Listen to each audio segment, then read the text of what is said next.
Hello बच्चों, let's read the question. Question कहता है in the following question the statement 1 is followed by corresponding statement 2 of the following statements choose the correct one. Options है both statement 1 and statement 2 are correct and statement 2 is the correct explanation of statement 1।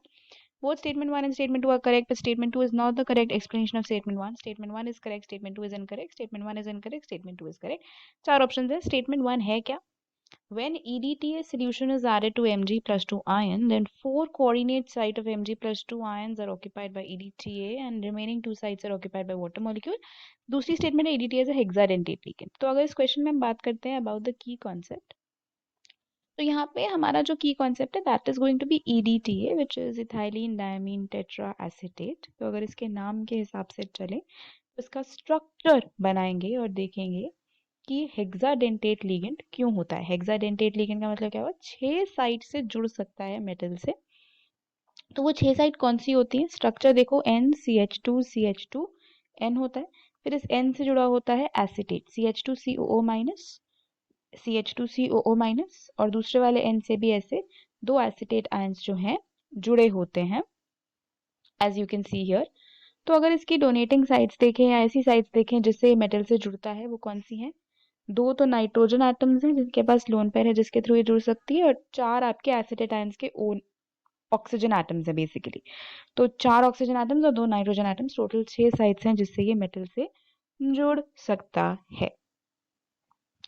Now if we talk about the MgEDTA complex कि Mg+2 के साथ कैसे EDTA जुड़ता है, तो उसका structure देखेंगे। ये आपके पास Mg+2 आयन है, राइट। Mg+2 आयन जो है यहाँ पे आपका EDTA का N और N से जुड़ेगा, राइट। यहाँ पे आपका CH2CH2 साथ में हो जाएगा, जो मिडिल वाला पार्ट है वो। देन ये N जो है फर्दर जुड़ा हुआ है CH2COO माइनस से, जो फर्दर Mg+2 से जुड़ेगा। फिर इस वाले N से एक और CH2COO माइनस निकलेगा which will be attached to Mg+2 again. Then again दूसरी साइड में जो आपका नाइट्रोजन है वहां से आपके पास अगेन CH2COO माइनस जाएगा और वो जुड़ेगा Mg+2 से। देन फिर इस N से एक और CH2COO माइनस जाएगा, that will also be attach to Mg+2, right. तो इस तरीके से 6 की 6 साइट जो हैं वो जुड़ चुकी हैं। तो यहाँ पे हेक्साडेंटेट लिगेंड की तरह ही एक्ट कर रहा है, वाटर मॉलिक्यूल को इसमें अटैक करेगा नहीं। 6 की 6 साइट्स जो है वो ऑक्यूपाई हो चुकी हैं। तो रिमेनिंग 2 साइड्स कोई है नहीं जहाँ पे वाटर मॉलिक्यूल आएगा। तो पहली स्टेटमेंट गलत हो गई, दूसरी स्टेटमेंट हो गई true, right. Statement 1 is true, statement 2 is false. तो basically sorry, statement 1 is false, statement 2 is true. तो करेक्ट आंसर अकॉर्डिंगली हो गया option D. Option D will be the correct answer. Hope you understood it well. Best of luck.